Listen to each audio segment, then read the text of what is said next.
All right. Welcome back, everybody. Come on in. Y'all come on in, have a seat. We got a legend right here coming in today, since joining us on the show today, talking some Atlanta Hawks. And I'm talking about this man, again, like I said, a legend in Atlanta.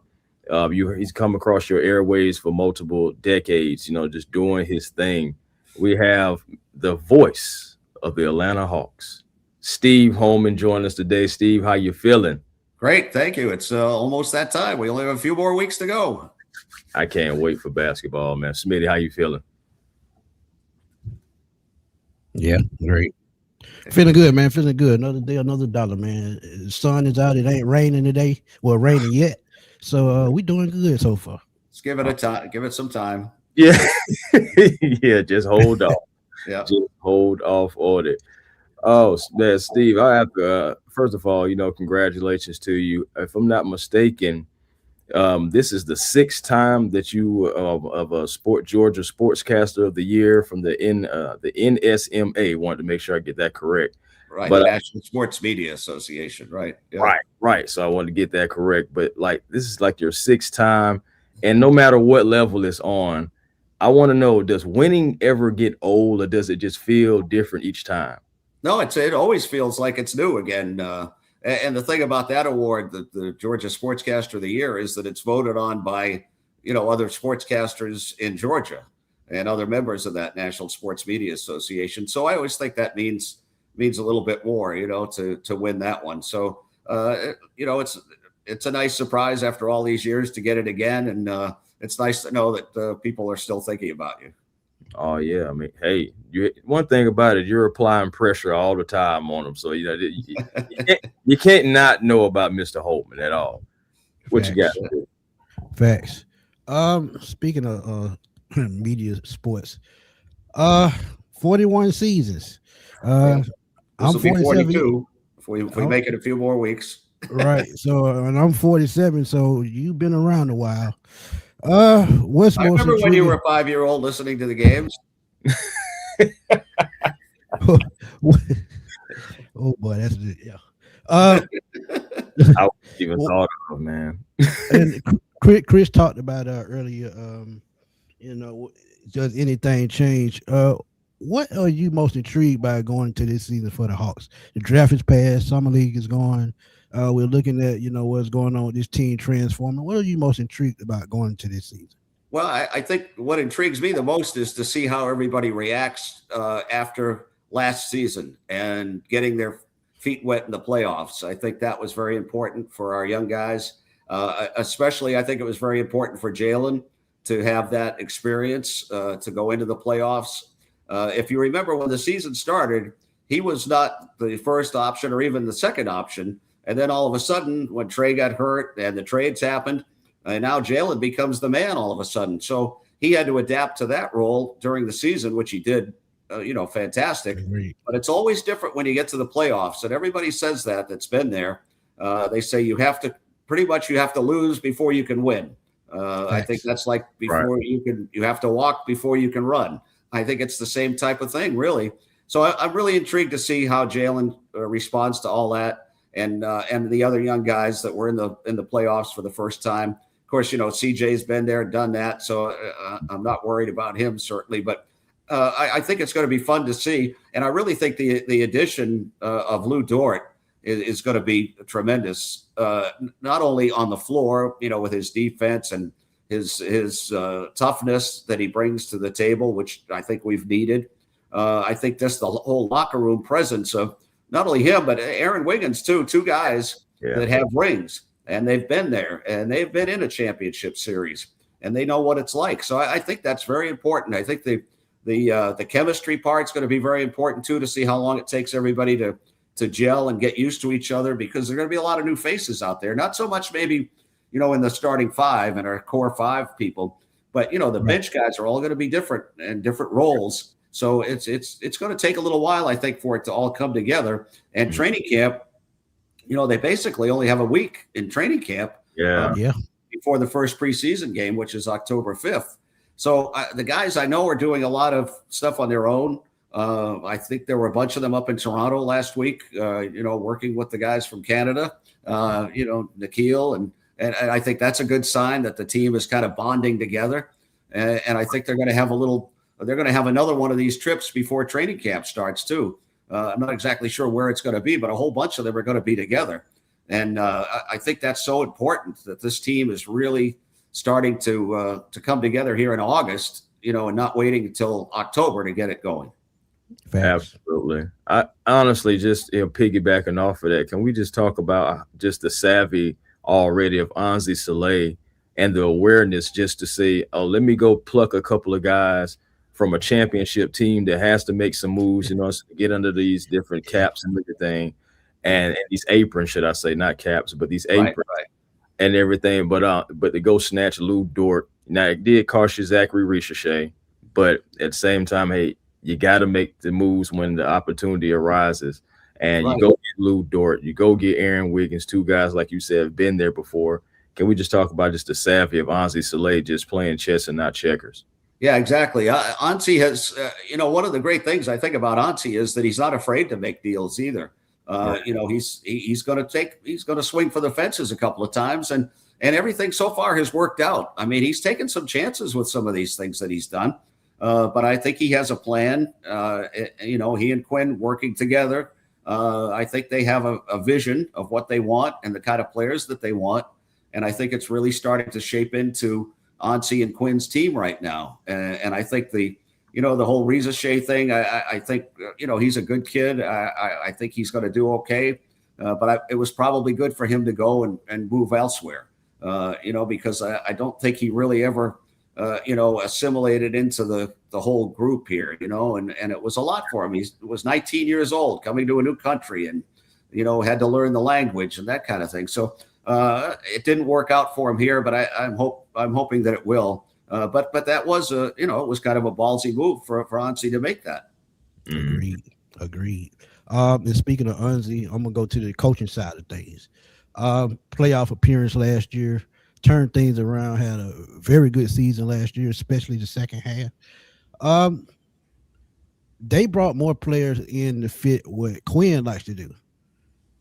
What can he do to take this team to the next step now that he got more defensive pieces for this squad? Well, I think that's one of his things is the defense, that wins games, and the whole defense turns into offense. I think there's a lot to that, and I think guys saw that. And they bought into it last year, especially when we got things together in that last 20 or 30 games when they came down the stretch and won all those games. And I think that they really bought into Quinn's system. I think he's going to have a lot more pieces to be able to use and different types of lineups. And remember too, I don't think they're done yet because they have more players down than they, what do they have? 18, I think, right now. 17 guaranteed contracts, I believe. Something else is going to happen. We know that between now and the start of training camp. And, I'm kind of interested to see how that all shakes out too, because I really think that, like you said, Anzi's one of those guys who plays chess while everybody else is playing checkers. So it's going to be fun to watch. And I'm looking forward to it. I think we're going to be really good. I saw Big Perk picked us third in the East. He's one of the only ones that's done that. I think a lot of we've kind of flown under the radar, which to me is a good thing with a lot of the national type media.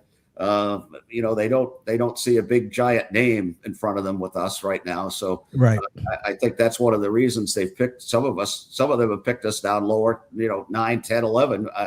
I honestly think that the top 6 is going to be a certainty for this team because of the other teams that have improved all have new players too that they have to deal with. Philadelphia is not going to walk out there on their opening night and all of a sudden become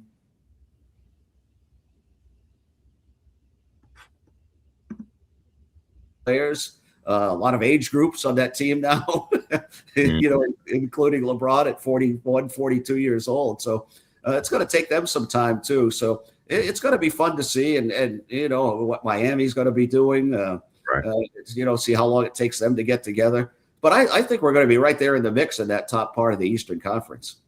Agreed. I can agree about that. Okay, so the Hawks drafted Kingston Fleming. I like to call him King Flem. I know it's early for a nickname, but still, a like the kid, alongside what Zuby Ejiofor. Now, Right. having watching those guys play in summer league, how quickly do you think that these rookies possibly can make an impact? Can they crack the code of the main rotation? Well, they very well could. I think Kingston for sure is going to be in the rotation. I believe he'll be the backup unless something drastic happens between now and the start of the season. Zuby, I think, is one of those, like we talked about, fly under the radar guys. He was the player of the year in the Big East. So and I think he's the type of big body. I saw on the Hawks stream the other day, they were putting up some highlights of Pero Antich. And we need somebody like that. And I think Zuby's going to be that type of guy. And we have an enforcer now, I think, in Lou Dort too, which is going to be good because to me, that's one of the things we've been lacking the last couple of years is that big, strong, intimidator kind of person. And with Lou, of course, we all know over the last couple of years, all the stuff that's been written and said about him. So I'm just glad he's on our side now. That's for sure. I'll tell you. I get a feeling the way I'm gonna ask this question, but I got a feeling that I know your answer. Your favorite signing this offseason for the Hawks? Your favorite offseason move? Well, there have been several that I've liked, and I think signing the big guy from Australia is one of the ones that I like a lot because he was so important to the team. When we came down the stretch, and then that whole thing with Badazzi and Orlando, and it's going to be really interesting when we see Orlando for the first time this year, how that's going to go. Yeah. Especially where Badazzi's name kept coming up this summer as one of the people that might be traded. Wow. But I don't think that would have worked with us for sure. The signings have all been, I like them all, and they've kept it within the realm of the salary cap and those everything else that goes along with that. I'm not a big salary cap expert or the first tier, second tier, or whatever apron. I leave that to all those guys that do that. But I'm excited about the team. I think that I think they've added pieces at the right places, and like I say, I don't think they're done. I think there's going to be a lot more coming between now and the start of the season. All right. You talked about moves. So I asked Bob, your colleague Bob Rathburn, this question. Who? Bob. I asked him this question, so I gotta ask you the same. Like, what was your reaction when you first got the actual official word that the Hawks were pulling the trigger on trading their franchise star Trae Young?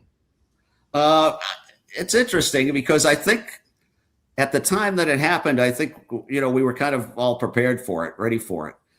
Because if you remember when we went about this time last year, we were all talking about how, the team was going to be led by Trae and Porzingis, and we were all excited about all of that. And then all of a sudden, what was it, 4 games in when we played in Brooklyn, that's when Trae ended up getting hurt. It was the night after I remember, like, he was on the Jimmy Fallon show, I think, the night before, to promote the NBC games that were going to be starting last year. And we were going to be the first one up the following Tuesday, I believe, against Detroit. And then Trae got hurt, and then it kind of all, went downhill from there. And I think we even got pulled off of NBC from that game that week, with all of that. But then we didn't figure out Porzingis either, not playing at all. And that was something. Whoop, what happened here? Oh, my computer just went out. Oh, there we go. Something happened, and something just flipped off on my computer. But I thought we thought Porzingis was going to be playing, I guess, more than he did, and so they had to really kind of scramble and everything. So by the time when they traded him, I don't think we were all that shocked. I don't know. What did Bob say? I mean, it was more so to where, like, it was kind of like best for both parties to like move on at that time. Yeah, I agree with that. I think Trae, I think it's going to be good for him to, and it's good for his bank account. We know that. Yeah. The max, so good for him that way. I really like Trae a lot, by the way. A lot of people have like wild opinions on Trae, from one way to the other. When you read the comments on Twitter and everything, our fans are kind of split on Trae still. But Trae, a great kid. I from the first day he was around as a rookie, when a young player like he and John Collins, guys like that, when they come for the first time and they say good morning or how you doing or how, that's all it takes really. You can tell sometimes when a guy is going to be that type, he's going to be a good guy to have around. And when a young player comes in and they'll say that, a lot of our guys now have done that too. I know that we're going to be in pretty good shape that way. And Trae was that way. I really like Trae, and I hope that things work out for him, except when they play against us. Absolutely. Agreed. Word. We know Jalen Johnson is the cornerstone of the team right now. And to me, I feel like there's going to have to be a player that has to step up and help him carry this team and be the second fiddle. Do you have an idea who that player might be? Well, this might surprise you offensively. I think Dyson might be ready to take a big step up, because he was so efficient on offense last year. People, all we did, and I guess we're all guilty of it too, was we kind of focused in on that, 3-point shooting that he struggled with so much. Which I've seen videos of him this summer. I think he's really improved on that. He's worked on that all summer, I believe. But I think with his passing ability and the stuff that he can do, I think he's going to be a great facilitator for Jalen, much in the way that Trae was with the alley-oops and that kind of thing. So I think he's going to step up. And I really think Onyeka is going to have a big step forward too, offensively, because I think Double O has been reading all of the stuff all summer. He's too small. We needed to get a big center. We need him to come off the bench, all of this stuff. So knowing Onyeka as I do, I think that he's going to take that to heart, and he's going to come out and really have a big year. I love it. That's one of the reasons why I like Onyeka. He does have a mean streak, and one thing you can't teach is effort. And I think he's going to be really helped a lot by Lou Dort, who's going to come in and show a lot of these guys by example what you have to do out there to win a championship, and to take that next step. So I think that as much as we're excited about what Lou Dort's going to bring to the floor, I think I'm as excited about what he's going to bring off the floor. And I think we've already seen that with the way he's bonded with some of the guys already. Like I mentioned, that trip up to Canada that some of the guys made to work out with those guys. So I think that's going to be really interesting to see. Right. And that's a great point, because I think he and Wiggins will both bring that championship pedigree to the Hawks and help them get to that next level. I agree with that 100%. Go ahead, Chris. No, I was about to say, I think you got one now, don't you? Just looking at some of the comments here. So I'd like to say hello to everyone that's writing in. Oh, yes. Yeah. Hello, everyone. Shout out to everyone in the comments, man. Yeah, that's our people. That's our lifeline of the show. Without the guys and the fans, there is no us. We appreciate everybody in the chat as always. I'm a man of the people, so very much so. Especially when we have games, when we get bumped sometimes onto V103, the People's Station. I'm the People's announcer. Absolutely. Absolutely. So, okay. Now, so the Hawks have had back-to-back most improved player awards, something that was unprecedented. What are the chances of them having a third season, and who could the candidate possibly be? I think Aaron Wiggins might be one of those, a main candidate for that. I really do. And I think we've got a great chance of having a 3 years in a row of having that. And that's a testament to the front office too, of what everybody's done, what they've pulled together. And, I don't think it should go unnoticed too, that the guys that Onsi have brought in, to help him in the front office, they've made all the right kind of moves. And, they were able to pull that thing off last year where they got the first round pick from New Orleans. I mean, we ended up number 8, which is okay because I think Kingston's going to be fine. But to be able to finish 6th in the East and then still be in the lottery and have a chance at the number 1 pick, I thought that was a tremendous move by the front office. So hats off to them. And I know they're working right now as we speak. I mean, they're just not sitting around waiting for training camp to start. I think they're on the phones all the time. And, it's going to be interesting to see over the next few weeks. Absolutely. Agreed. My final question would be, give me a quick prediction of where you think the Hawks will end up this year. That's always a good one, because health is so important to it. Yep. You can say, well, we're going to finish here, there, whatever. But like I say, I don't want to put an actual number on it, but I do think the top 6 at least is going to be well within reach. I think the East is going to be better. Everybody's better. Yeah. The league is going to be more even too. I think that's going to be something that any night, as they say in football, any given Sunday, somebody can win. And I think we've almost reached that point now in the NBA too, where so many teams are so good. I mean, and you look at that East with the Knicks coming back with what they have, although they lost a couple of guys that are going to be important to them, I think, as far as chemistry goes. Mitchell Robinson was, so big for them. Energy guy. That whole thing. I mean, in Philadelphia, we already talked about, and Detroit is still going to be Detroit. I'm sure they're going to sign Duran before it's all over and done with, before the season starts. They'll work that out. So everybody's better, but at the same time, I think everybody's more equal. So I think everybody's got that chance. And I always talk about when the season starts, how the games in October are just as important as the games in March and April. And I really mean that. This year especially, it's going to be so important. And then you have to factor into, our guys going to be playing on back-to-back nights, or who are they going to try to rest to be ready for the playoffs? And, that's so much of it now that it's hard to predict as far as that goes. There are some nights somebody will not play. You'll say, oh, I didn't know he wasn't going to play tonight. And that kind of changes everything for that game. So I think you have to take all of that into account too.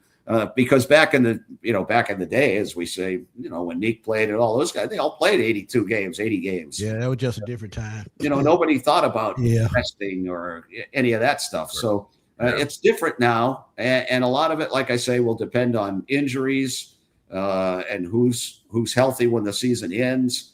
What's going to happen? Is Kawhi going to end up in Toronto, or are they going to that deal, or what are they going to do? So much goes into it, but I feel confident myself that we're at least top 6. Right. I agree to that, and I'll add a quick point to that. I think we played the Knicks the toughest in the playoffs out of any team that they played. So that gives me a positive outlook. Forget about that last game, because that was just a crazy situation, right. And I think that we kind of ran out of gas a little bit, not only physically but mentally by that point. Because so much had gone into that stretch run to make it into the top 6.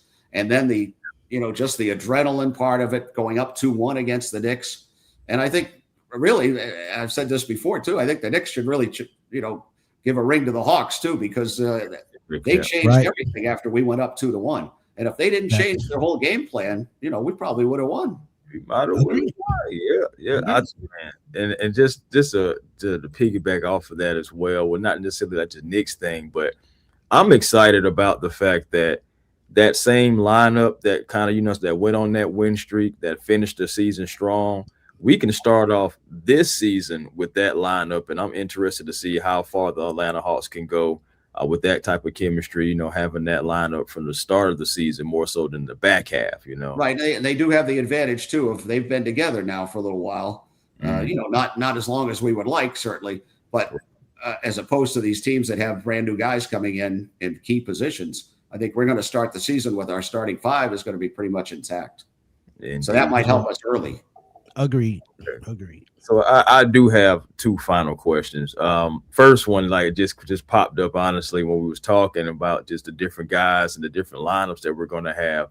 I want to know your opinion. Who's going to have more steals, Dyson Daniels or Lou Dort? They may have a little competition with all of that too. I think that might be a side thing going on too. I just think because he's going to be out there maybe more as Dyson, I think. And, Dyson's good. I think he was listed as 8th in Vegas on maybe winning the Defensive Player of the Year. So I'm going to think he's going to try to win that just internally between the two of them. I think it's going to be fun to watch the two of them try to kind of out defense each other, which I think too, it carries over to the other guys. I really do. I think that defense carries over. So I think that's going to be very true. Very true, especially when Dyson got here. It seems like no matter who the player was, even Trae was giving more defensive effort. It was infectious. It's just that's the type of energy he brings. He plays and he defends, and it's like you want to play with him and you want to play for him and you want to, want all that stuff to rub off, and it definitely did. And I think like I said, Dyson's offense too, is going to be much improved. And I hope I don't have to say a lot during the broadcast like I did last year. Use the backboard. Right. Yeah. Boy, I remember Dominique and Smitty and those guys. Not you, Smitty, but the other Smitty, Steve Smith. Oh, I know Smitty. Yeah. Smitty. We refer to him as the other Smitty when I'm talking to you. See, Yeah. so but he used to say, the backboard is your friend, and it is. He So did always say that. Not that I'm a shooting coach, but if I were to say something to Dyson, I Hey, would say, use Mr. the Holman, backboard.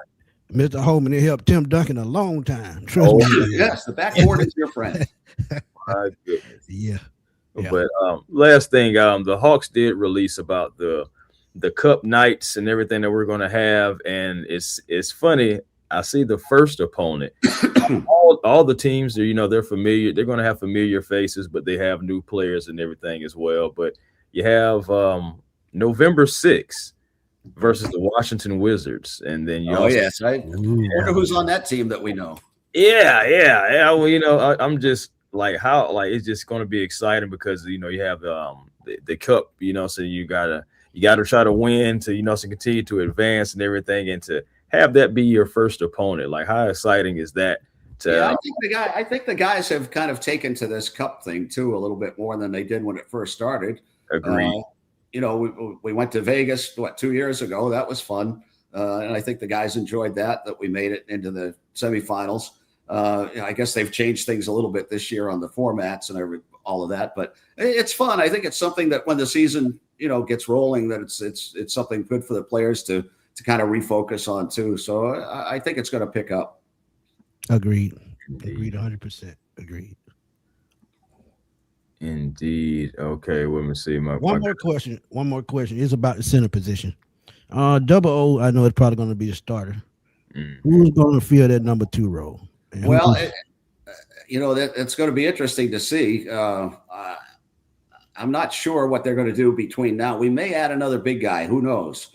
If we do, that kind of changes everything. But I think the rotation is going to be very, very similar to what it was last year. Okay.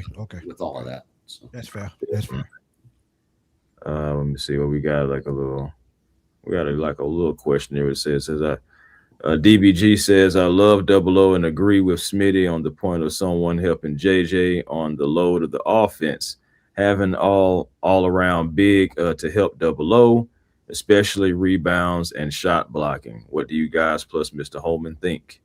So what do you guys? So I mean, we kind of talked about that just a second ago. Well, rebounding is it's going to the offensive rebounds. I think to me are the most important thing, and I think we saw that with the Knicks with Mitchell Robinson, what he gave them, and that's why I think they're gonna miss him a lot. But Quinn likes to make offensive rebounds and rebounding in general kind of a team thing, more than a position thing. So I think everybody has that mentality right now. If you notice, Dyson got a lot of offensive rebounds last year. That's how he got a lot of his assists and points. Agreed. Was off offensive rebounds. So if everybody has that mentality, that we're going to get offensive rebounds and prevent the other team from getting offensive rebounds, which leads to a lot of offense, I think we're going to be fine with that. Agreed. I agree with it as well. I'm looking. And Zuby could become important in all of that too. It depends on what happens in the first preseason games and that kind of thing. Right, because he reminds me a lot of Kenneth Faried, and that's what Kenneth Faried did very well. Oh yeah, and from the past, we're aging ourselves now on that. Yeah. Hey, we'll bring it a little bit closer. I feel like Zuby could be that enforcer type, like you was talking about before. And honestly, the last guy that I can really remember that was even anything like an enforcer was Solomon Hill. Yeah, he was good. He had everybody's back. That's for sure. If you remember that Madison Square Garden thing with Trae, I think that helped us win that series. Solo. I still follow him on Facebook and Twitter and everything, and he was such a good guy. But that kind of, we mentioned Pero Antich before too. I mean, he was that kind of guy too that he wouldn't let you mess around with his players at all. So I think we've got that now. I think we're going to have that kind of mentality. I will say this though, one guy that's on the team I think that is like that, but he's just a little slim, is Mo G. Mo G will get in the mix for the team. Mo won't take anything from anybody. I love Mo because he's that way. It's unfortunate that he got hurt late in the year too last year. So I'm kind of looking forward to see how that all shakes out with him too. I really like him a lot. So I hope he's around when the season starts. I think he could be very helpful. Indeed. Agreed. Okay, Steve. Well, thank you so much for answering all our questions, man. It's always a treat when we have you and Bob on, man. It's just so much knowledge. You guys have seen so much. And again, just thank you so much for coming on. Kind of raises your 18 to 54 audience, though. We kind of go up a little higher. Agreed. Hey, Agreed. That's wonderful. Well, that's wonderful. Bring in the AARP people, so that's good. hey, believe it or not, Steve, we got a lot of those in our following. So shout out to them. Shout out. That's good. Yes, I'm all in favor of getting old. Hey, it's a blessing. It's a blessing. It is a blessing. This job has always been a blessing for me, and being able to be on with you guys is too. So it's fun. It's what I do. It's what I love. It's been my life's work, and I'm looking forward to perhaps one day get a. Well, I got one on this finger from the Georgia Sports, but if I can get another one, that would be really good. I was just about to say, mate, year 42, the best one yet. Yeah, that's true. I'm waiting. Yeah. I'm ready. Yeah. All right, now. Well, enjoy the rest of your day. So thank you so much again for coming. All right, guys. It's always a pleasure. Thank you. Yes, thank you, Steve. Be in touch. Oh, yes, man. Again, the great Steve Holman, season 42. That's amazing. That's amazing. Yeah, man. Look, that's a blessing, man. I've been on this earth 47 years and do one job that long, man. That is a super blessing. And I wish him many more because he's very good at the job he does, man. I've been listening to him. The crazy thing about it, man, I even used to listen to him, a game that used to come on UPN on Channel 69 back in the day. Oh, wow. Yeah, that's how old I am. He's been around for a while, man. So that's a blessing. It is a blessing. But we want to thank y'all in the chat for stopping through as well, man, for a quick 30-minute segment. Real quick, before we go, I do want to put out there as a disclaimer. Some of you may have been wondering why in the world they ain't asked him no question about Jonathan Kuminga. Per league rules, and because he's works for the team, he cannot talk about somebody who is technically still a free agent. Right. So, now we can talk about Jonathan Kuminga all day long, but out of respect to Steve, Bob, everyone, so we just didn't want to ask anything. Yeah, we have to follow a rule when they're taking time out to talk to us. We have to ask them the question of the limitations of the things that we can talk about. So we keep things to those guidelines because we don't want no disrespect, and we don't want them to get in trouble. Oh yeah, absolutely. We definitely have the utmost respect to everybody. All you gotta do is just tell us what's good, and we got you. So yeah, man. But I am interested to see what's going to happen with that Jonathan Kuminga situation. Seriously, Hawks have 17 guys. About 18, 19 guys. I think no, 18. 20 total if you include the two ways. So okay, yeah, with the two-way they got 19 or 20. Yeah, they got 20 guys. So we still have to make some moves because you only can have 15 on the actual roster. Once the new league year starts, once the regular season starts. But it's gonna be a ways to go. But with the Jonathan Kuminga thing, man, I'm gonna just be real with y'all. If I'm Atlanta, I would have found a way to keep him. Because even if he's not in the starting lineup, he's a good six man guy. Great defender, high energy guy. He needs to work on that his mid range game a little bit more. But when you talk about high energy, fast break transition, he's that type guy. And he's an animal on the defensive side, so he fits what Quinn likes to do. You just got to find time, but he wants to start, and we know in Atlanta, I don't think that's going to happen. Man. I don't know what's going to happen with that situation at this point because it's still just been a standstill, and it's really coming down to the money, the contract years, the fit, these analytics because that plays a part into it now. Remember what they were talking about how Jaylen Brown is a bad player, all the way even though he's an MVP and etc. Finals at least, but still, regardless. I like JK. I thought I liked JK for the Hawks, especially with the East getting better, having somebody who can play both ends. The biggest question was the consistency. But overall, I think, Jonathan Kuminga can help the Hawks. Like you're saying, they got better. They're talking about the East. So, just get as many players as you can. But sometimes it comes down to money and the fit. What's good, Big Q? Agreed. And then money is everything. But I'm going to be honest about it. As long as we get a couple of picks out of it, I'm fine. Hey. Because I don't see nobody giving him $20 million. I just don't. I'm in the 15 range myself, and that's a tad bit overpriced to me. But hey, it happens. Ron, what's up, my guy? What's happening, man? Yeah, if you ain't got nothing other coming or nothing find a closing argument, you know what to do. Oh yeah, man. It's A1 Forever Sports. That's a platform on YouTube. Make sure you like, comment, subscribe. Be a part of the A1 family. I always want you here. Also, same thing for the Hawks Digest and Falcons Digest. I just dropped a video on Hawks Digest, talking about the big man position and kind of outlining some of those things. Now, I did say that Onyeka does need to improve. Both guys need to improve on rebounding a little bit. But Steve did make a great point about how Quinn kind of wants everybody to kind of do that by committee. But I still believe, to a degree, if the Atlanta Hawks wanted to go to the next level, we do going to need to get just a little bit more on the offensive rebounding side from our big men, So, but that's but also Falcons Digest, catch me over there as well. Twitter A1 Forever, Instagram A1 Forever, the real A1 Forever on TikTok. As always, appreciate everybody who tuned in. Appreciate everybody who catching the replay. As always, and get ready because we're gonna be having some more Falcon talk. I know training camp is really just the last day of training camp, I believe. Just the last day of training camp starts about 1:55 today. So if you can get to the training camp today is the last day, because on the 14th, which is on Friday, we have our first preseason game. So we got to start revving up and gearing up for that as well. You're moving fast, man. DBG, appreciate you, my guy, always.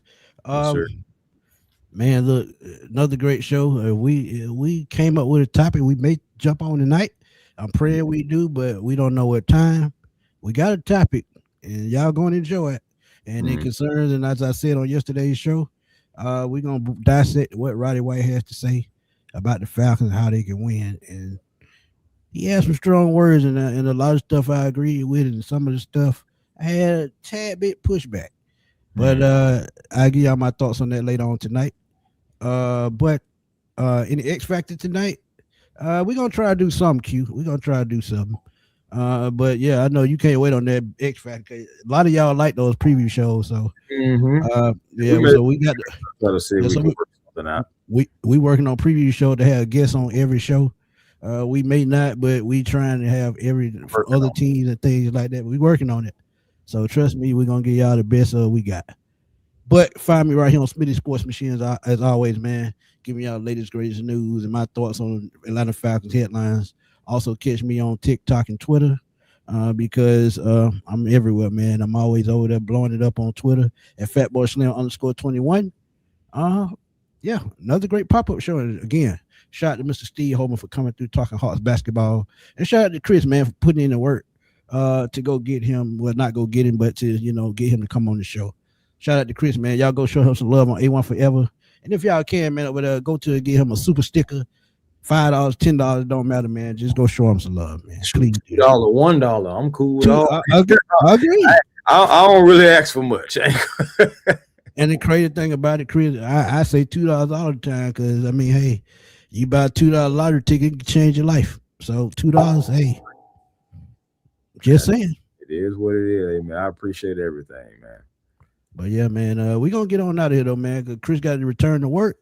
And I got some more videos to work on, and it should be some out soon, a little later. But again, man, thank y'all for stopping through. Again, on the way out, hit that subscribe button for A1 Forever. Hit that subscribe button for Smitty Sports Machine. And we're going to run on out of here, man. Peace.